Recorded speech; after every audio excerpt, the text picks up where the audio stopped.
Good morning, Your Highness, Your Excellencies, and esteemed guests. Thank you for the invitation. It's not usual for a football man to be in front of business people. So it's an honor to be here in front of you. Just to go a little bit back to my life, I was born in France in 1949 in a little restaurant in a farming village. Everybody was going to the fields, and just after the Second World War. My life at the time was hard physical work in the fields and strong moral values that traveled with me for my whole career. Luckily for me, this little restaurant was the headquarters of a local football club who was very bad. But the conversations I witnessed as a child were all about the last game, the next game, and the performance of the team. Later in my life, I experienced the burning intensity of my passion for football. But certainly it started there in that little pub, in that little village, where all my life was just about football. Thanks to my father, I started to play football at 13 years of age, only in my village youth team. But I had no coach until the age of 19, where somebody saw me play, a national level coach, and invited me to join his team. That's basically the miracle of my life. No coach until 19, and I spent the rest of my life in football. From then on, my life changed dramatically. What had been my dream became reality, and football became my life. Speaking about dreams, I would like to share with you an interesting experience I made during my time at Arsenal. I invited people who had done exceptional things in their life. They crossed the North Pole, they jumped from the Eiffel Tower, and so I wanted them to speak to the players. And so I started to think, what have all these people in common? Why did they do something exceptional in their life? And basically, I came to the conclusion that was quite interesting of 4 things that had all in common. First, what is your dream in life? Everybody of us has a dream. What do you make to make it happen? How can you make it technically work? What have I to do to make it happen? 3, get rid automatically of all the negative thoughts that come with it. I'm not ready yet, I will do it next year, I will prepare first. No. And 4, commit totally. All these people had one thing in front of them. They committed absolutely, completely to the task, even when it looked impossible. So it was my dream, as I quickly became, at 33 years of age, the youngest coach in France. And after 3 years in Nancy, I joined Monaco, was a big club already for me. And when I finished in my first season, I was named Manager of the Year, won the league, and after won the cup, played the Cup Winners' Cup final. Monaco had never crossed the first round at the European Cup, so it was a very interesting journey. And after 10 years in France, in '95, I joined the Nagoya Grand Prix 8. I thought, I'm in this job to experience as well different cultures. Let's go completely to something completely different. The Nagoya Grand Prix 8, when I arrived, was bottom of the league. They were called the burden of the J League. And in my first season, I managed to change things around. We finished second in the league. We won the Emperor's Cup, the Super Cup, and I was named Manager of the Year in Japan. In June '96, the Arsenal board flew to Japan to ask me to join the club. I agreed. That's how I come back to my values, provided that Nagoya could find a replacement. We were not in a hurry, but I arrived finally on the 1st of October '96, surrounded by a huge skepticism. It was Arsène who is this guy? We don't know him. And let's remember, just at the time, England was not as open on the football front as it is now, and that the previous record of foreign coaches had not been very positive. So the players, the fans, the media were all shocked.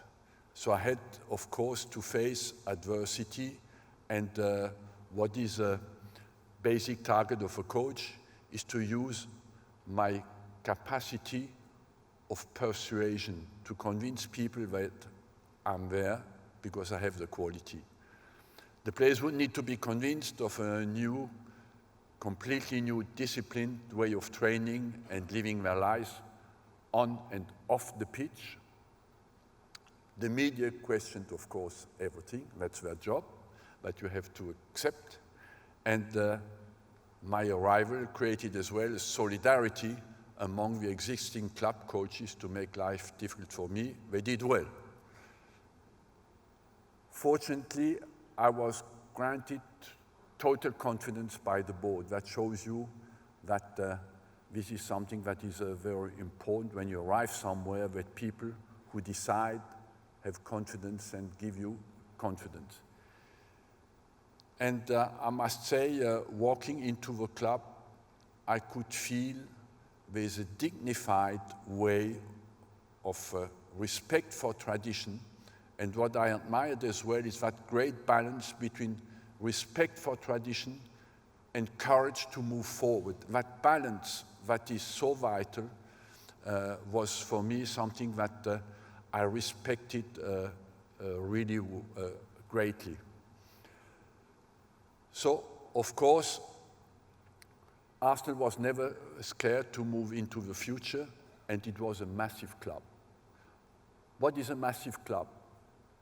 It is quite interesting. We have all our own definition. What is a big company? What is a massive club? I would say, to make it as simple as possible, a massive club is the fan base that you have, plus the financial potential, divided by the number of bad decisions.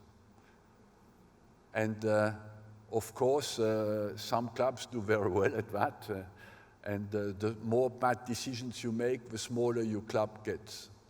And I would say that especially football being especially technically, the quality of the decisions made on the technical front are absolutely vital. And I had a great fight in front of me that was, of course, very challenging. But as always, what gives you time in football is to be as basic as possible, winning football games. And that's what we did. And contrary to what people think, oh, I need time to change things in the football club, I don't believe in that. For me, you have 3 months to change a culture at the club. The 3 months to create a culture of performance. What is a culture of performance? Basically, it is a culture where improvement is expected from everybody. And where everybody, staff included, when everybody has, staff included, a performance gap, you have a chance to create a culture of performance. And to my observations, because I travel a lot, usually organizations are only partially focused on efficiency. There are so many organizations who are not completely every day focused on being efficient, and having a winning attitude. So it gave me time as well to win football games, give you time to create a culture. It gives you time as well to create trust. When you're a leader somewhere, you need to create trust. And as a coach, you know, you face the dressing room and you need to convince these people that you can make them win. What is trust? Is basically credibility, reliability, and in our job, something that is very important, capacity to create intimacy. The credibility is a kind of expertise. People know, you have to, that the players feel, you know a little bit what you're talking about, and it's how you appear to others. They recognize that this guy, he knows what he's doing. The reliability is the consistency. Our biggest enemy is to lose football games. And when you lose a football game, you have only one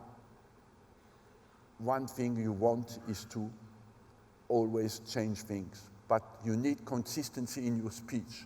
If you change your speech every week, the players lose completely trust in you. So this capacity, even when it doesn't go 100% well, to be consistent is absolutely vital.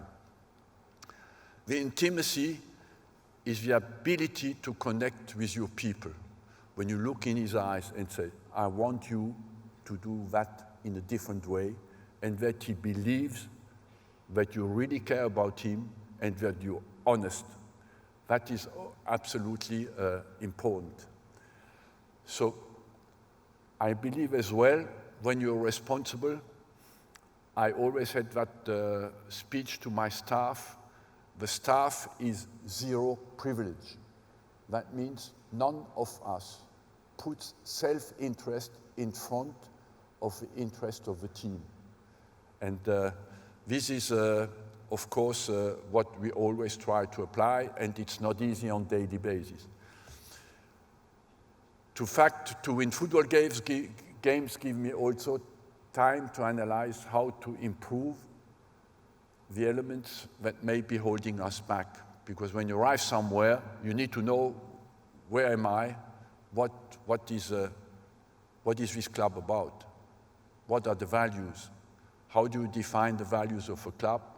And basically, sometimes it is, what do we not tolerate? It's easier to identify the values of a club by getting everybody to accept what do we not tolerate in our club. So I could focus, of course, I had to focus on progress, whatever I have to change to move this team forward.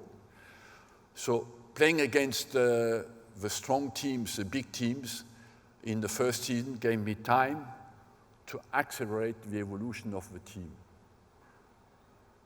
Slowly I could improve my way of seeing things, knowing that you have to adapt. That is a problem when you work in a foreign country. You have to adapt to the local culture, but without losing yourself in the process. The ideas where you cannot compromise. But as well, everywhere I went, I had a local coach with me as my first assistant to tell me what looked obvious to me. He said, here, you cannot do that, my friend. They will kill you. Okay, that's part of a local culture. But as well, you cannot lose yourself in the process, because what is vital for you is important that you don't compromise with it. And what is a football club?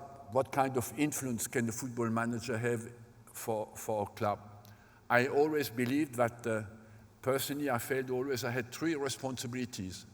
The first one was the dynamic to develop the club's structure and the brand with the values that you promote. And I developed, for example, a new training ground because I felt that was very important for the development of the club. I built a new stadium during my stay at the club because I wanted to prepare the future of the club with many financial sacrifices.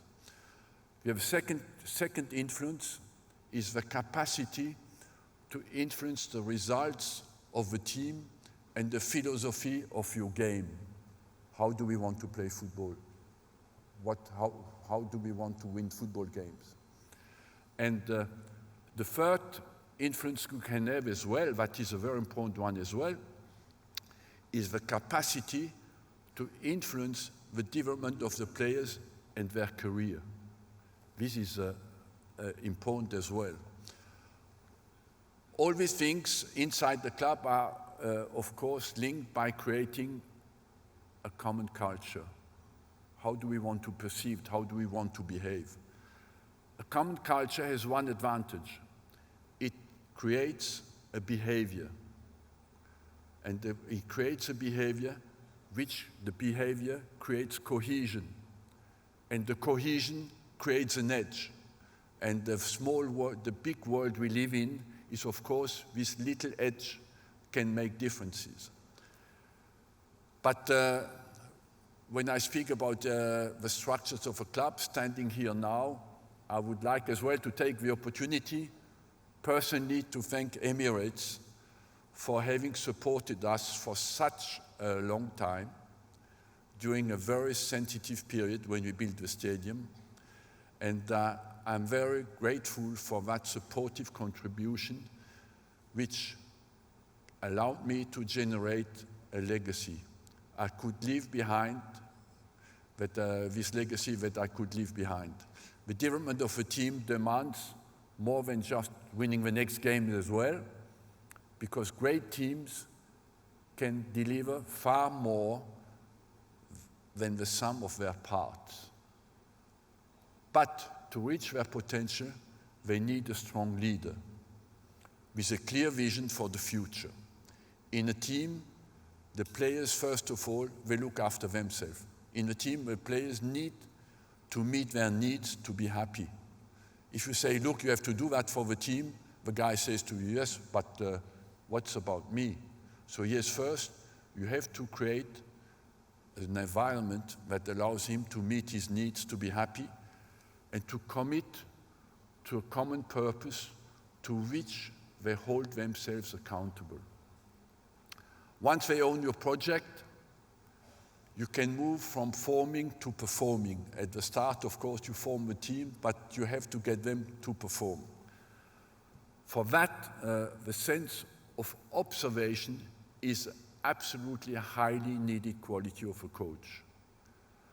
To put in a player sometimes in the right position can change a career. I changed players from left back to midfield, from midfield to centre back, from right midfielder to centre back. Changes their careers. They were absolutely average players, but they can become international in a different position.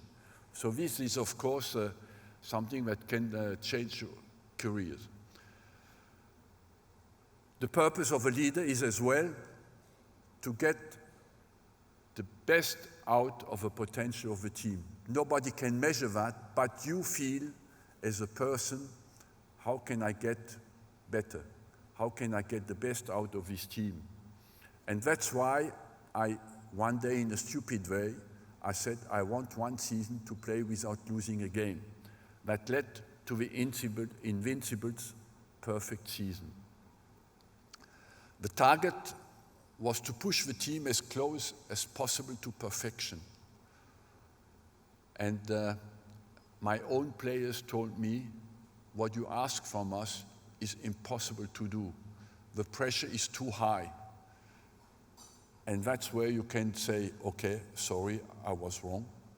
And I told them, my friends, you can do it, but you really have to want to do it. So what could I learn from that period? First of all, don't be scared to demand more than common sense would suggest. If it does not work immediately, be consistent and persistent. And as well, it takes time to instill a message in the brain and get a response. First, it was a rejection, and it took time to accept it. But as well, what I discovered is that fear is the mother of all evil. You are always somewhere scared when you're in a competition to lose.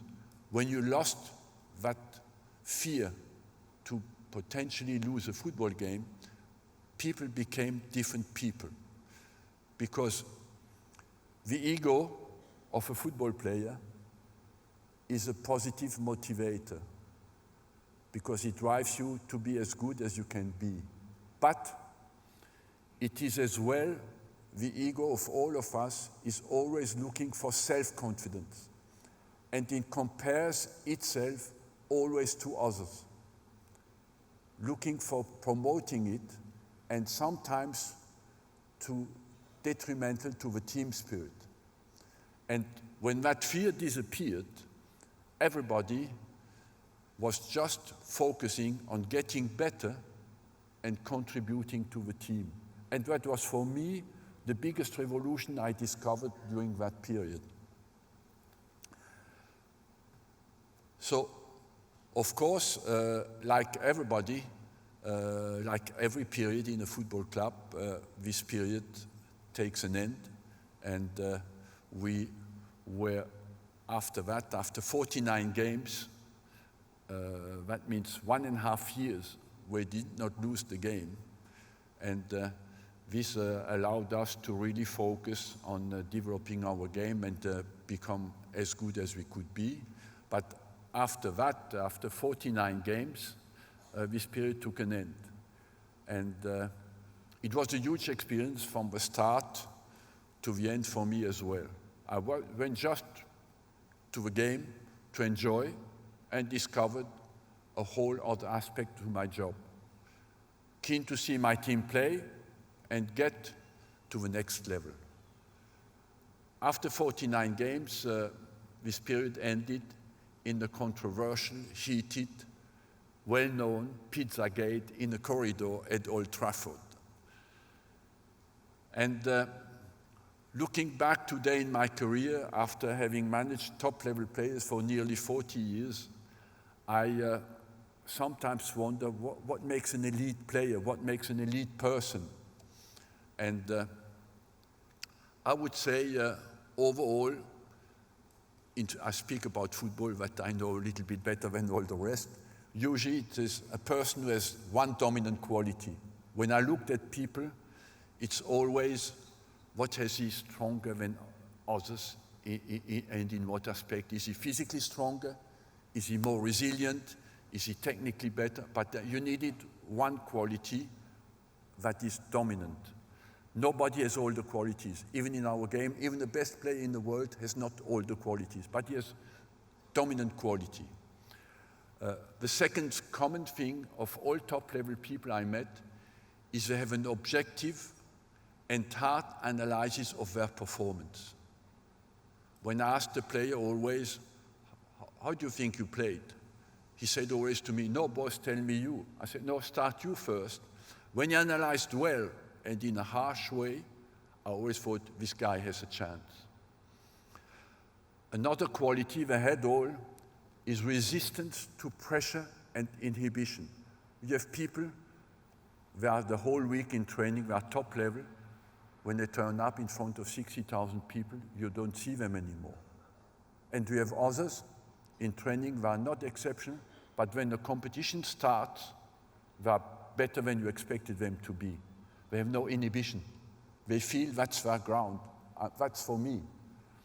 And they have all, as well, a desire to improve. And another quality that is very seldom recognized in our society is a strong stamina in motivation.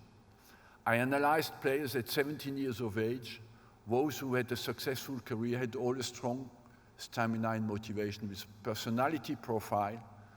Those who want it every day, they make the difference. That's why I come back to my experience. Only a few players do absolutely everything to be as good as they can be. Life in comfort usually lacks energy. Too much comfort is not good. So some of them need the biting of failure to question themselves and to come back to normal way. And the top level people, they have a sense of vigilance. They're always on their toes. and always focused. So that's why I ask them always, the communication is of course very important, the feedback you give to the players.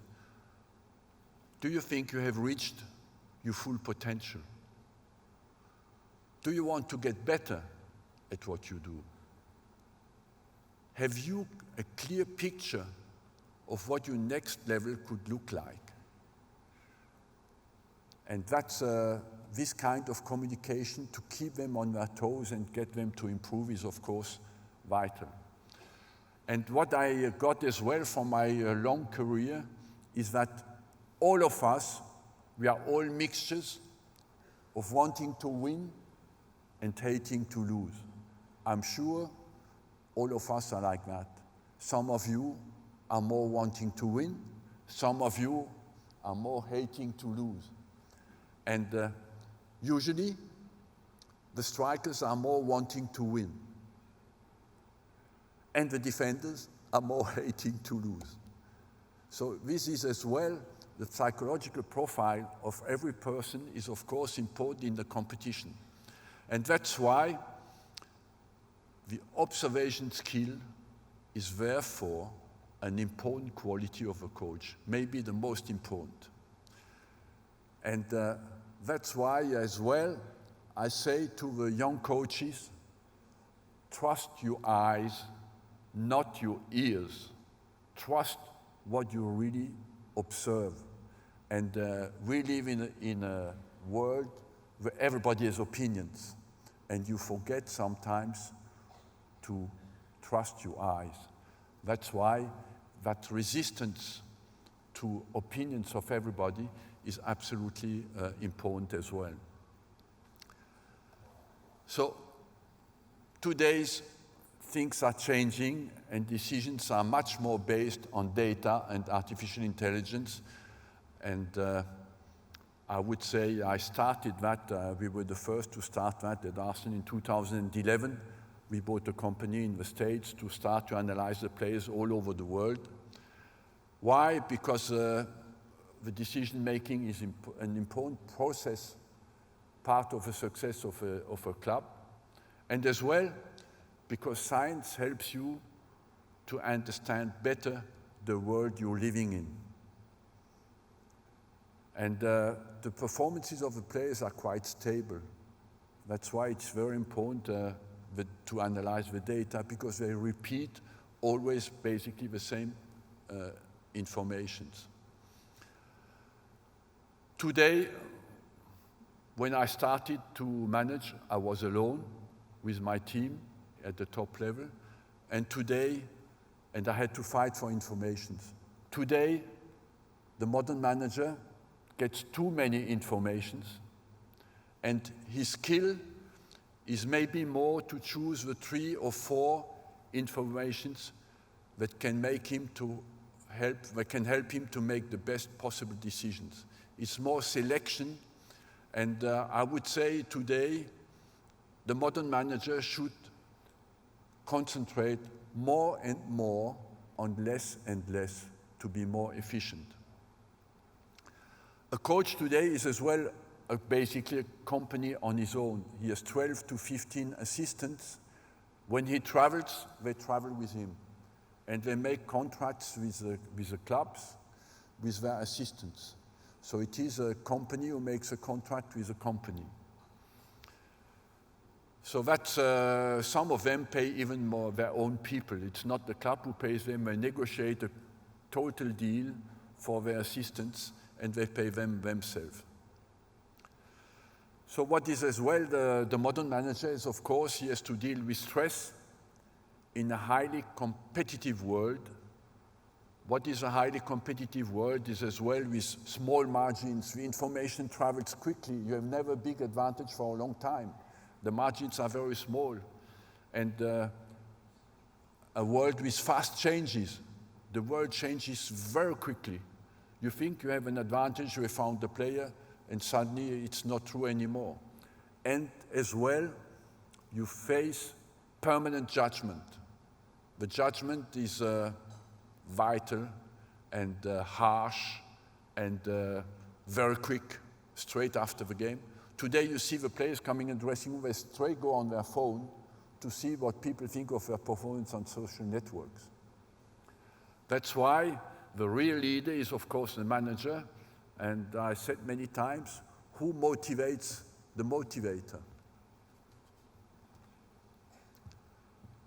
And looking at the games, you see the health of a team on the face of a manager most of the time, how he deals with physical and mental stress.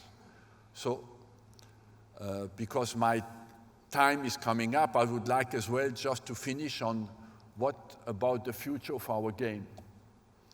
I would say the landscape is changing very quickly with the ownership, basically. Today, European football is not owned by European anymore. The big clubs are not owned by European people. The clubs have become an international property. The trend of investors are all alone. Somebody is very rich, he buys a football club, and there is linked with passion, emotion. Or as well, private equity funds where business is important. They want to optimize revenue.